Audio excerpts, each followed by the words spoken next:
계속해서 이야기 나눠보겠습니다.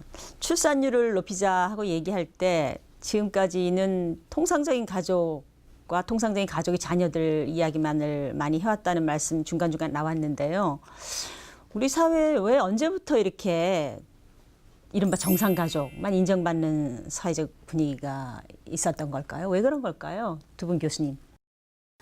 어떤 면에서는 뭐 유교적인 영향도 있을 거고, 특히 이제 핵가족이 산업화가 되면서 이제 핵가족이라고 하는 우리 가족, 내 여자와 남자 그리고 그 밑에서 나온 아이라고 하는 이런 그 가족에 대한 교험이 굉장히 강한데 실질적으로 우리나라의 현실은 사실 그렇지는 않습니다. 그러나 규범적으로 굉장히 강한 정상가족 그 이데올로기가 굉장히 강하게 작동하고 있다고 생각을 합니다. 어떻게 정상가족 규범이 우리가 강한 편이죠, 교수님? 예. 또 유교적인 영향이 좀 강하고 뭐 순결의식 같은 그런 이렇게 고정관념 같은 것들이 꽤 오랫동안 본인과 상관없이 사회가 강요한 측면이 아마 그렇게 정상가족만을 가족이 출산을 할 수 있도록 하는 그런 분위기를 만든 것 같습니다. 그렇다면 결혼 밖에 즉 이제 비혼 가족들이 있잖아요. 이제 뭐 미혼 가족들도 있고 이런 분들이 자녀를 키운다고 했을 때 우리 현실은 좀 어떻다고 보시는지요?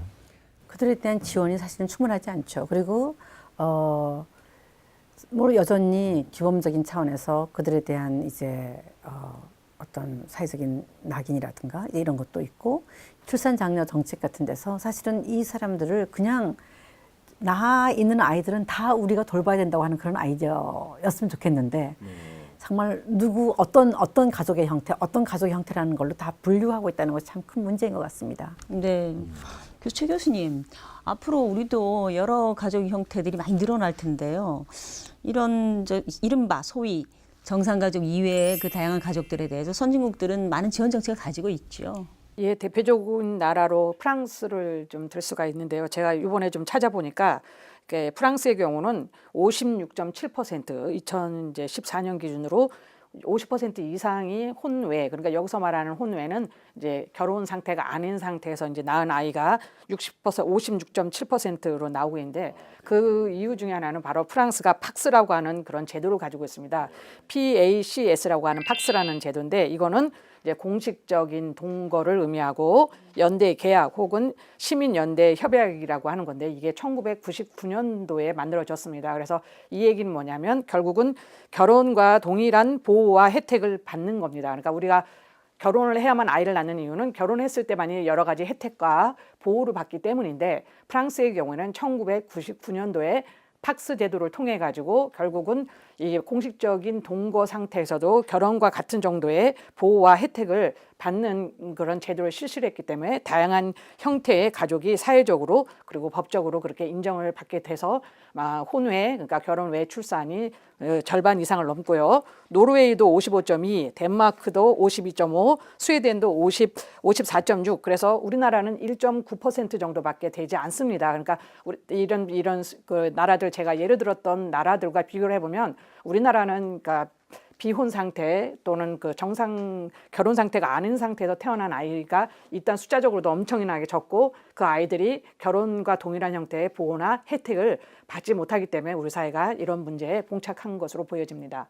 그러니까 혼외 교수님 말씀을 요약하자면 혼외 자녀에 대한 동등한 지원이 출산율을 올리는 것과 굉장히 밀접한 관련이 있다 이런 말씀을 주시는 거죠. 네, 그렇습니다. 예, 숙제가 많습니다.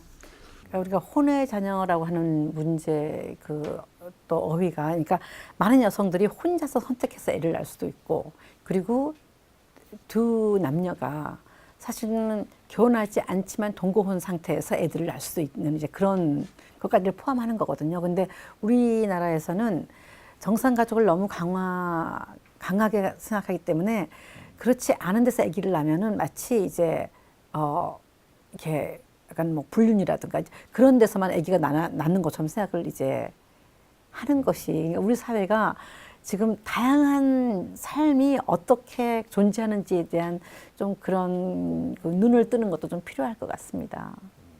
네, 아이들이 행복한 사회가 되어야 저출산 문제 해결된다. 뭐 이런 취지 말씀. 최 교수님도 한 말씀 이 의견에 좀 덧붙여 주십시오. 예, 제가 최근에 자료를 보니까 그러니까 2016년도에 아동들의 주관적 행복 지수를 갖다 OECD 국가들을 조사를 했는데요. 우리나라가 꼴찌에서 22위를 했습니다. 그러니까 그리고 그 자살 충동을 경험한 아이가 5명 중에 1명꼴로 그렇게 조사가 되고 있거든요. 그러니까 이 어떤 객관화 행복의 지수를 객관화할 수는 없지만 우리가 다른 나라에 비교를 해보면 우리나라 아이들이 상대적으로 굉장히 불행한 어린 시절을 보내고 있다라는 그런 통계가 나오고 있기 때문에 아이들이 또 행복한 삶에 대해서 좀 우리가 신경을 좀 쓸 필요가 있을 것 같습니다.